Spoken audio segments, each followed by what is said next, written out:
सही दिशा भी दिखाओ और भटकाओ भी।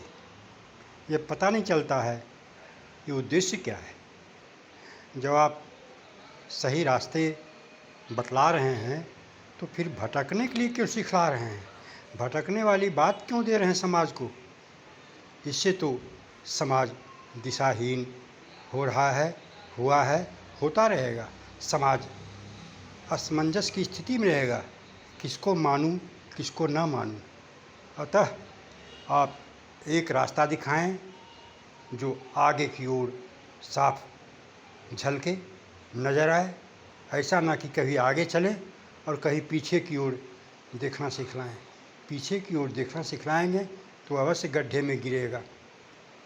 मनुष्य को सदा एक बग्गा रहना चाहिए, एक रास्ते पर चलने का संदेश देना और लेना चाहिए, तभी मनुष्य का जीवन सफल हो सकेगा। नहीं तो जीवन अंतर्द्वंद में बीतेगा। मनुष्य कभी हाँ की स्थिति में रहेगा तो पुनः ना की स्थिति में रहेगा, क्योंकि जनसाधारण सही बातों को पकड़ नहीं पाते हैं। वे गलतियों में तुरंत उलझ जाते हैं, फंस जाते हैं।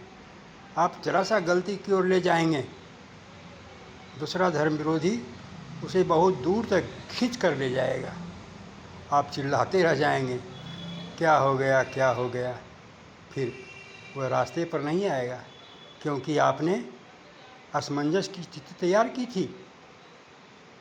अतः मनुष्य को अध्यात्म के मामले में सही संदेश दें, एक रस होकर संदेश दें। बहुरस द्विरस में न जाएं और न ले जाएं, तभी तो सनातन बचेगा। अन्यथा सनातन सदा तर्क वितर्क कुतर्क में फंसा रहेगा और उसका कारण आप बनेंगे, क्योंकि आपने सही दिशा नहीं दिया। कभी स्पष्ट बोला तो कभी छिपा कर बोला।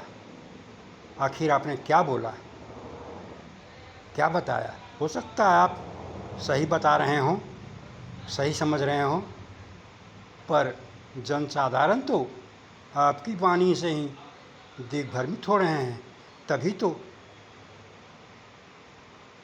सनातनियों की स्थिति हुई कि आज जीवन स्तर बहुत नीचा है, आपस में भेद है, आपस में वैमनस्य है।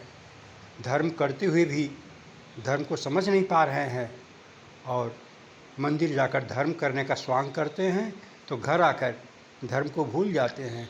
माता पिता के साथ, भाई के साथ, समाज के साथ, परिवार के साथ दुनिया में आकर फिर द्वंद्व में फंसे रहते हैं, वही कुचक्र चलते रहते हैं। अतः सदा स्पष्टवादी बनकर ही संस्कार देने का प्रयास करें।